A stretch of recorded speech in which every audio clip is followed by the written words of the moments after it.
അനുഭവത്തിൽ നിന്ന് ഞാൻ പറയണ. പക്ഷെ നമ്മുടെ സാഹചര്യം പ്രതികൂലമാണ്. എന്താണ്, നമുക്ക് രോഗമുണ്ട്, ശരീരം മേലനങ്ങണില്ല, അതുപോലെ തന്നെ നമുക്ക് ചിലപ്പോൾ വിശപ്പുണ്ട്, അതിന് തൽക്കാലത്തേക്ക് മാർഗം കാണുന്നില്ല.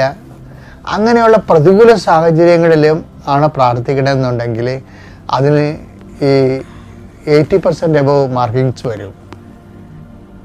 പക്ഷെ ബുദ്ധിയുള്ളവർ, കാര്യം ഞാൻ എപ്പോഴും നിങ്ങൾ പറയുന്നു, ഈ ഉടമ്പടി ജീവിതം ബുദ്ധിയുള്ളവരുടെ ജീവിതമാണെന്ന് പറയും. As A life for intellect. എന്താ കാര്യം, ആ ഷെയറിന് അടുത്ത ഏത് ഷെയറാണ് അടുത്ത മാർക്കറ്റിൽ വില കൂടാൻ കഴിവുള്ളതെന്ന് ചിലർക്ക് അറിയാൻ പറ്റും. അപ്പോൾ അവരത് വില കുറച്ചപ്പോൾ വാങ്ങിച്ചു വെക്കും. ഇപ്പം നമുക്ക് പ്രയാസങ്ങളൊക്കെ ഉള്ള സമയമാണെങ്കിൽ വേദന, രോഗം, മറ്റുള്ളവരുടെ വഴക്ക്, അതുപോലെ തന്നെ വീട്ടിലെ ഭിന്നതകളൊക്കെ ഉള്ള സമയത്ത് അത് നമ്മളിതിനെ ബാധിക്കാതെ നമ്മൾ നമ്മുടെ ജോലി ശുശ്രൂഷയോടെ മുന്നോട്ട് പോകുകയാണെങ്കിൽ അതിന് മാർക്ക് കൂടും. എന്താ കാര്യം, അത് ഭയങ്കര പ്രാർത്ഥിക്കാൻ പാടുള്ള സമയമാണ്.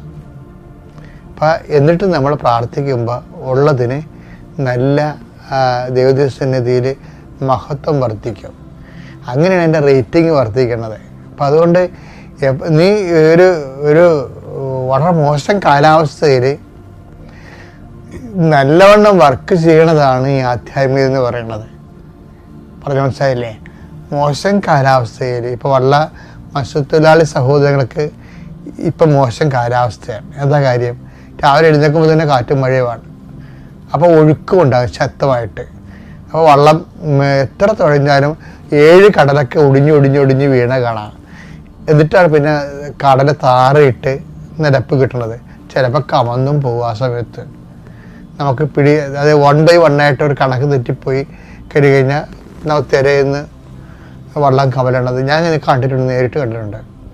അപ്പോൾ എന്ത് സംഭവം എന്ന് വെച്ച് കഴിഞ്ഞാൽ ആ സമയത്ത് ഈ നമ്മുടെ ആധ്യാത്മിക ജീവിതത്തിലും ഇതുപോലുള്ള ഒരു സമയമാണ് നിനക്കെന്ന് വിചാരിച്ചോ.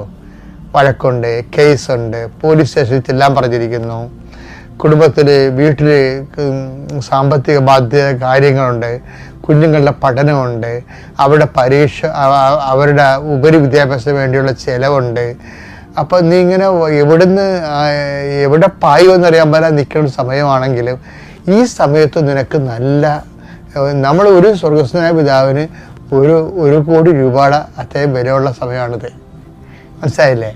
അപ്പം അതുകൊണ്ട് അയ്യോ എന്നിട്ട് ഞാൻ ഇത്രയും കഷ്ടപ്പെടല്ലോ, എന്നിട്ട് ഇത്രയും ഞാൻ ഇങ്ങനെ ദൈവത്തിന് ദൈവത്തെ ഒപ്പ് ജീവിച്ചിട്ട്